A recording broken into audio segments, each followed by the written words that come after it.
The video today explains and demonstrates Volume 1, Number 7, the French folk song, and also a little chat about counting. In the text below the video are the times of contents and when the accompaniment and the melody start, so it's always easy to find. I recommend when playing the video to do it by using an earphone, but leave one ear free, so one ear can hear the recording and the other ear your own play. Today we learn to play the French folk song. This song not only sounds nice, it is a fantastic learning piece, and if you like it too, you might keep it as a warm-up piece. So why should this piece start with an up bow? As a matter of fact, it wouldn't matter for the first bar or measure, but it matters for the last bar of each line, the 3-beat note. If this long note ends up with an up bow, it can sound really squashed, because there might be not enough bow left and it gets heavy towards the nut. Of course you can try it out starting with down bow and listen to the last note, just as an experiment, and imagine you will notice the problem. Anyway, every single line starts up bow, and every 3-beat note at the end of the line should be a down bow. And if not, there was a mistake somewhere. The speed is quite slow. The 1-beat notes, crotchets or quarter notes, are played in a long singing mode, like the broad notes in Twinkle Twinkle Little Star.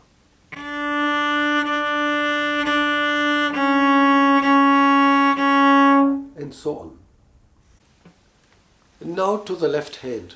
I put all 4 fingers down and play how the fingers would fall, but watching that 1 and 4 are exactly at the right place. You will hear it doesn't sound really exciting.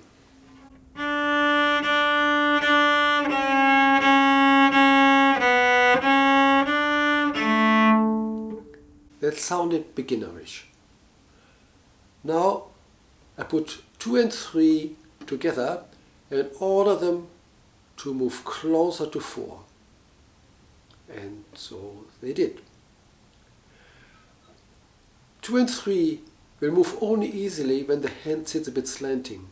If it sits square like this, they don't want to move. So move it a little bit slanting, and then you move them.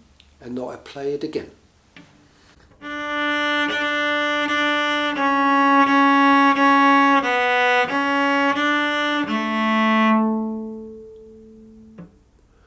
Why does it sound so much nicer? Well, playing the right finger is actually not enough. I listen to every single note if it sounds exactly right.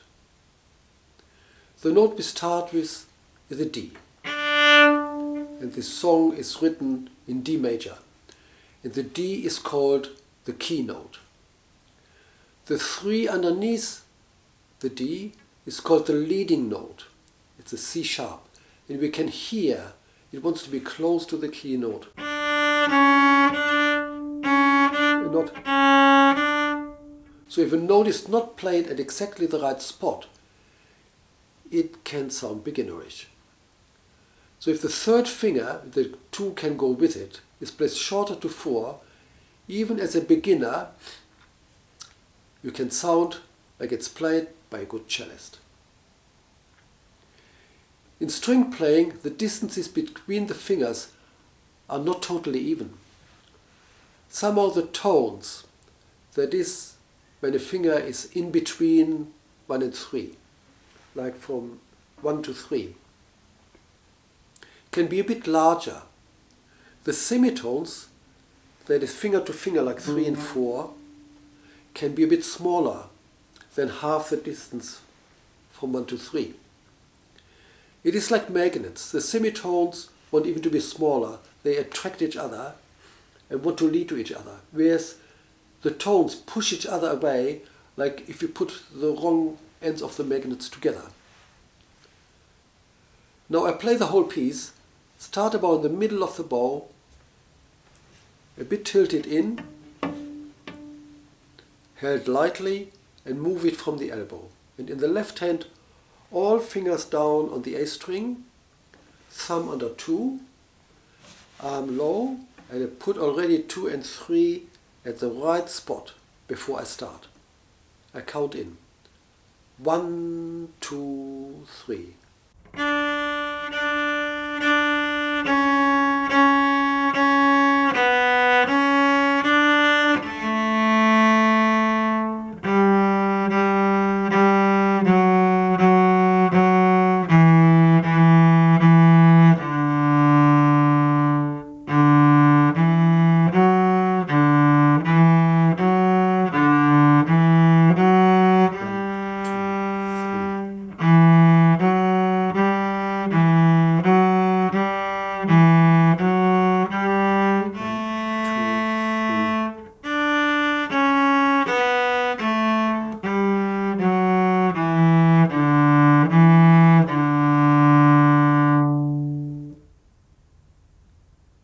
Just a comment to the counting. You might have noticed I didn't count to 4, but only to 3. At the very beginning of the piece, you see a 3 and a 4.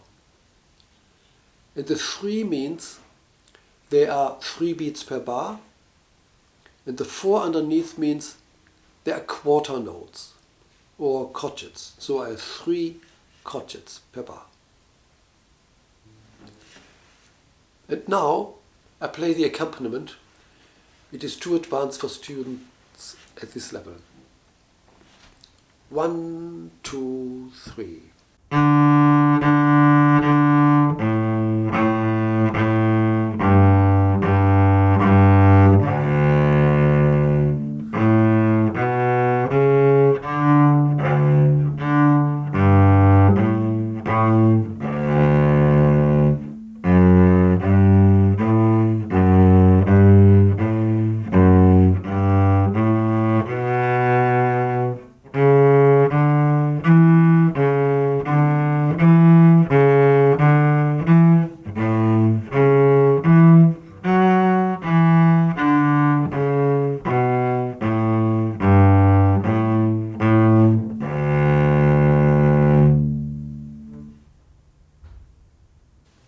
And now a little chat about counting.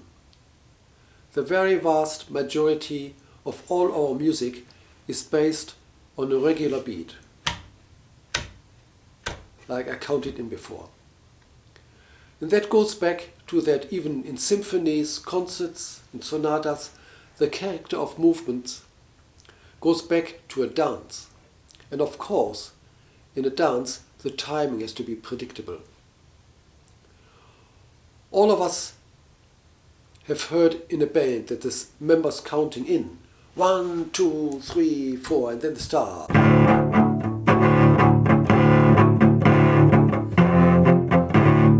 And so on.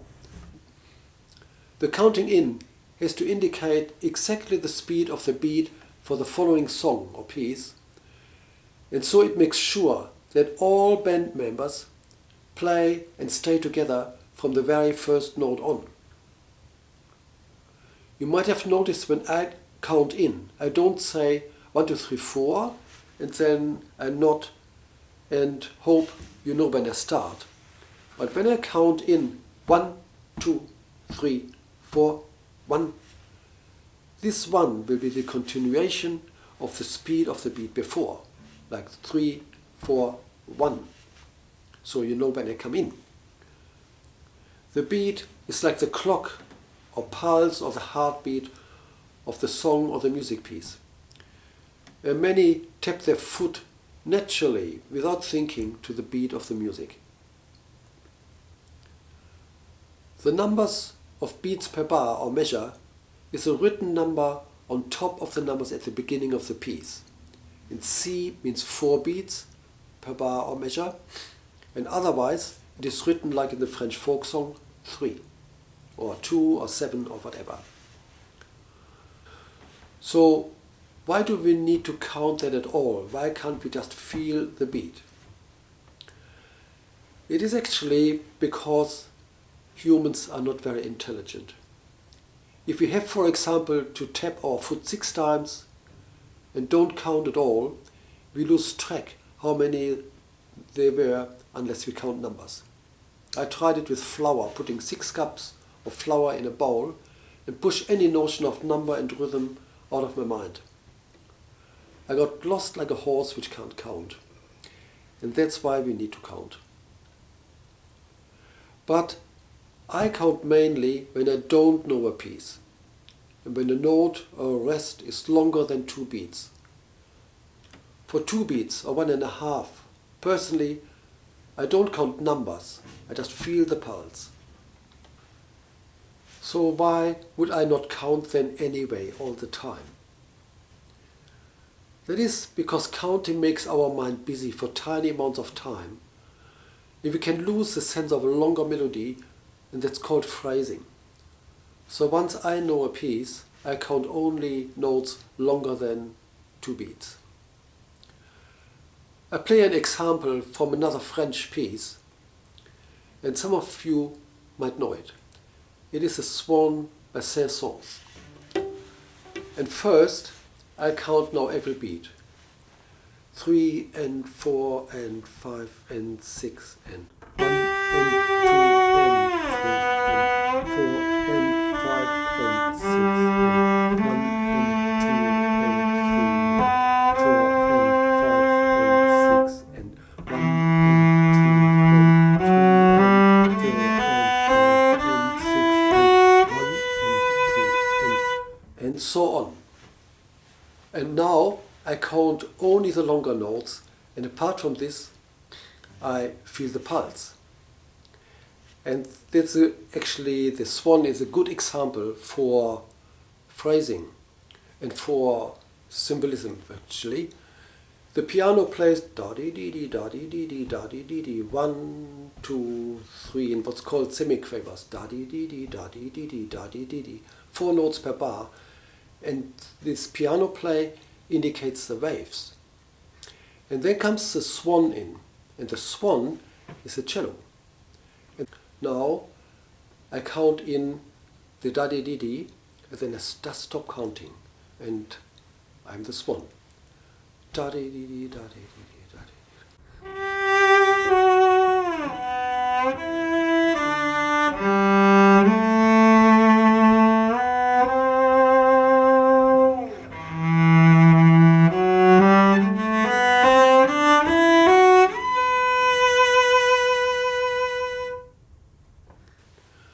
Now, unless you want to watch this video again, see you again for next lesson.